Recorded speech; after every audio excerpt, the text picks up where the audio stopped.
माँ को अपने बेटे और किसान को अपने लहलहाते खेत देखकर जो आनंद आता है, वही आनंद बाबा भारती को अपना घोड़ा देखकर आता था। भगवत भजन से जो समय बचता, वह घोड़े को अर्पण हो जाता। वह घोड़ा बड़ा सुंदर था, बड़ा बलवान। उसके जोड़ का घोड़ा सारे इलाके में ना था। बाबा भारती उसे सुल्तान कहकर पुकारते, अपने हाथ से खरहरा करते, खुद दाना खिलाते और देख देख कर प्रसन्न होते थे। उन्हें रुपया, माल, असबाब, जमीन आदि अपना सब कुछ छोड़ दिया था। यहाँ तक कि उन्हें नगर के जीवन से भी घृणा थी। अब गांव से बाहर एक छोटे से मंदिर में रहते और भगवान का भजन करते थे। मैं सुल्तान के बिना नहीं रह सकूंगा। उन्हें ऐसी भ्रांति सी हो गई थी। वे उसकी चाल पर लट्टू थे। कहते, ऐसे चलता है जैसे मोर घटा को देखकर नाच रहा हो। जब तक संध्या के समय सुल्तान पर चढ़कर 8-10 मील का चक्कर न लगा लेते, उन्हें चैन न आता। खड़क सिंह उस इलाके का प्रसिद्ध डाकू था। लोग उसका नाम सुनकर कांपते थे। होते होते सुल्तान की कीर्ति उसके कानों तक भी पहुंची। उसका हृदय उसे देखने के लिए अधीर हो उठा। वह एक दिन दोपहर के समय बाबा भारती के पास पहुंचा और नमस्कार करके बैठ गया। बाबा भारती ने पूछा, खड़क सिंह, क्या हाल है? खड़क सिंह ने सिर झुकाकर उत्तर दिया, आपकी दया है। बाबा भारती ने पूछा, कहो, इधर कैसे आए? खड़क सिंह ने उत्तर दिया, सुल्तान की चाह खींच लाई। बाबा भारती, विचित्र जानवर है, देखोगे तो प्रसन्न हो जाओगे। खड़क सिंह, मैंने भी बड़ी प्रशंसा सुनी है। बाबा भारती, उसकी चाल तुम्हारा मन मोह लेगी। खड़क सिंह, कहते हैं देखने में भी बड़ा सुंदर है। बाबा भारती, क्या कहना, जो उसे एक बार देख लेता है, उसके हृदय पर उसकी छवि अंकित हो जाती है। खड़क सिंह, बहुत दिनों से अभिलाषा थी, आज उपस्थित हो सका हूं। बाबा भारती और खड़क सिंह अस्तबल में पहुंचे। बाबा ने घोड़ा बड़े घमंड से दिखाया। खड़क सिंह ने भी घोड़ा बड़े आश्चर्य से देखा। उसने सैकड़ों घोड़े देखे थे, परंतु ऐसा बाका घोड़ा उसकी आंखों से कभी न गुजरा था। सोचने लगा, भाग्य की बात है, ऐसा घोड़ा खड़क सिंह के पास होना चाहिए था। इस साधु को ऐसी चीजों से क्या लाभ? कुछ देर तक आश्चर्य से चुपचाप खड़ा रहा। इसके पश्चात उसके हृदय में हलचल होने लगी। बालकों की सी अधीरता से बोला, परंतु बाबा जी, इसकी चाल न देखी तो क्या देखा? दूसरे के मुख से सुल्तान की प्रशंसा सुनने के लिए उनका हृदय अधीर हो गया। घोड़े को खोलकर बाहर गए। सुल्तान वायु वेग से उड़ने लगा। उसकी चाल को देखकर खड़क सिंह के हृदय पर सांप लौट गया। वह डाकू था और जो वस्तु उसे पसंद आ जाए उस पर वह अपना अधिकार समझता था। उसके पास बाहुबल था और आदमी भी। जाते जाते उसने कहा, बाबा जी, मैं यह घोड़ा आपके पास ना रहने दूंगा। बाबा भारती डर गए। अब उन्हें रात को नींद न आती। सारी रात अस्तबल की रखवाली में कटने लगी। प्रतिक्षण खड़क सिंह का भय लगा रहता, परंतु कई मास बीत गए और वह न आया। यहाँ तक कि बाबा भारती कुछ असावधान हो गए और इस भय को स्वप्न के भय की भांति मिथ्या समझने लगे। संध्या का समय था। बाबा भारती सुल्तान की पीठ पर सवार होकर घूमने जा रहे थे। इस समय उनकी आंखों में चमक थी, मुख पर प्रसन्नता। कभी घोड़े के शरीर को देखते, कभी उसके रंग को, और मन में फूले न समाते। सहसा एक ओर से आवाज आई, ओ बाबा, इस कंगले की सुनते जाना। आवाज में करुणा थी। बाबा ने घोड़े को रोक लिया। देखा, एक अपाहिज वृक्ष की छाया में पड़ा कर्राह रहा है। बोले, क्यों, तुम्हें क्या कष्ट है? अपाहिज ने हाथ जोड़कर कहा, बाबा मैं दुखियारा हूँ, मुझ पर दया करो। रामावाला यहाँ से 3 मील है, मुझे वहां जाना है। घोड़े पर चढ़ा लो, परमात्मा भला करेगा।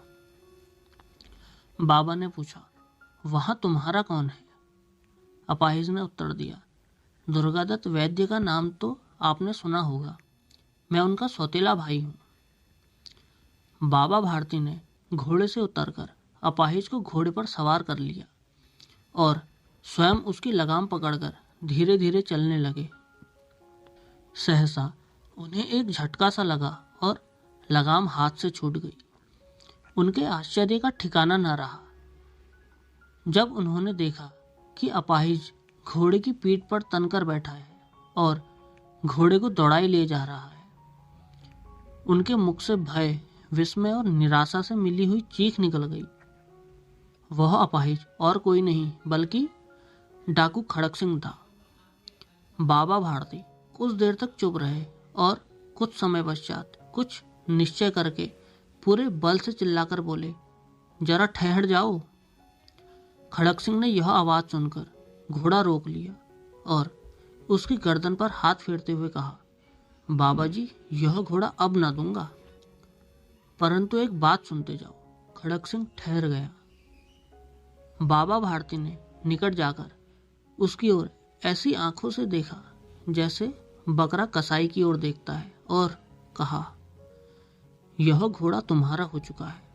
मैं तुमसे इसे वापस करने के लिए ना कहूंगा, परंतु खड़क सिंह केवल एक प्रार्थना करता हूं, इसे अस्वीकार न करना, नहीं तो मेरा दिल टूट जाएगा। बाबा जी आज्ञा कीजिए, मैं आपका दास हूं, केवल घोड़ा ना दूंगा। खड़क सिंह ने कहा। बाबा भारती बोले, अब घोड़े का नाम ना लो, मैं तुमसे इस विषय में कुछ न कहूंगा। मेरी प्रार्थना केवल यह है कि इस घटना को किसी के सामने प्रकट न करना। खड़क सिंह का मुंह आश्चर्य से खुला रह गया। उसे लगा था कि घोड़े को लेकर यहां से भागना पड़ेगा, परंतु बाबा भारती ने स्वयं उसे कहा कि इस घटना को किसी के सामने प्रकट न करना। इसका क्या अर्थ हो सकता है? खड़क सिंह ने बहुत सोचा, बहुत सिर मारा, परंतु कुछ समझ न सका। हार कर उसने अपनी आंखें बाबा भारती के मुख पर गड़ा दी और पूछा, बाबा जी इसमें आपको क्या डर है? यह सुनकर बाबा भारती ने उत्तर दिया, लोगों को यदि इस घटना का पता चला तो वे दीन दुखियों पर विश्वास न करेंगे। यह कहते कहते उन्होंने सुल्तान की ओर से इस तरह मुंह मोड़ लिया जैसे उनका उससे कभी कोई संबंध ही नहीं रहा हो। बाबा भारती चले गए, परंतु उनके शब्द खड़क सिंह के कानों में उसी प्रकार गूंज रहे थे। सोचता था, कैसे ऊंचे विचार हैं, कैसा पवित्र भाव है। उन्हें इस घोड़े से प्रेम था। इसे देखकर उनका मुख फूल की तरह खिल जाता था। कहते थे, इसके बिना मैं ना रह सकूंगा। इसकी रखवाली में वे कई रात सोए नहीं। भक्ति भजन न कर रखवाली करते थे, परंतु उनके मुख पर दुख की रेखा तक दिखाई न पड़ती थी। उन्हें केवल यह ख्याल था कि कहीं लोग दीन दुखियों पर विश्वास करना न छोड़ दें।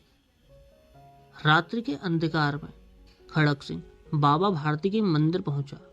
चारों ओर सन्नाटा था। आकाश में तारे टिमटिमा रहे थे। थोड़ी दूर पर गांव के कुत्ते भौंक रहे थे। मंदिर के अंदर कोई शब्द सुनाई न देता था। खड़क सिंह सुल्तान की बाग पकड़े हुए था। वह धीरे धीरे अस्तबल के फाटक पर पहुंचा। फाटक खुला पड़ा था। किसी समय वहां बाबा भारती स्वयं लाठी लेकर पहरा देते थे, परंतु आज उन्हें किसी चोरी, किसी डाके का भय न था। खड़क सिंह ने आगे बढ़कर सुल्तान को उसके स्थान पर बांध दिया और बाहर निकलकर सावधानी से फाटक बंद कर दिया। इस समय उसकी आंखों में नेकी के आंसू थे। रात्रि का तीसरा पहर बीत चुका था। चौथा पहर आरंभ होते ही बाबा भारती ने अपनी कुटिया से बाहर निकलकर ठंडे जल से स्नान किया उसके पश्चात इस प्रकार जैसे कोई स्वप्न में चल रहा हो उनके पांव अस्तबल की ओर बढ़े, परंतु फाटक पर पहुंचकर उनको अपनी भूल प्रतीत हुई। साथ ही घोर निराशा ने पांव को मन भर का भारी बना दिया। वे वहीं रुक गए। घोड़े ने अपने स्वामी के पांवों की चाप को पहचान लिया और जोर से हिनहिनाया। अब बाबा भारती आश्चर्य और प्रसन्नता से दौड़े हुए अंदर घुसे और अपने प्यारे घोड़े के गले से लिपटकर इस प्रकार रोने लगे मानो कोई पिता बहुत दिन से बिछड़े हुए पुत्र से मिल रहा हो। बार बार उसकी पीठ पर हाथ फेरते, बार बार उसके मुख पर थपकियां देते। फिर वे संतोष से बोले, अब कोई दीन दुखियों से मुंह न मोड़ेगा।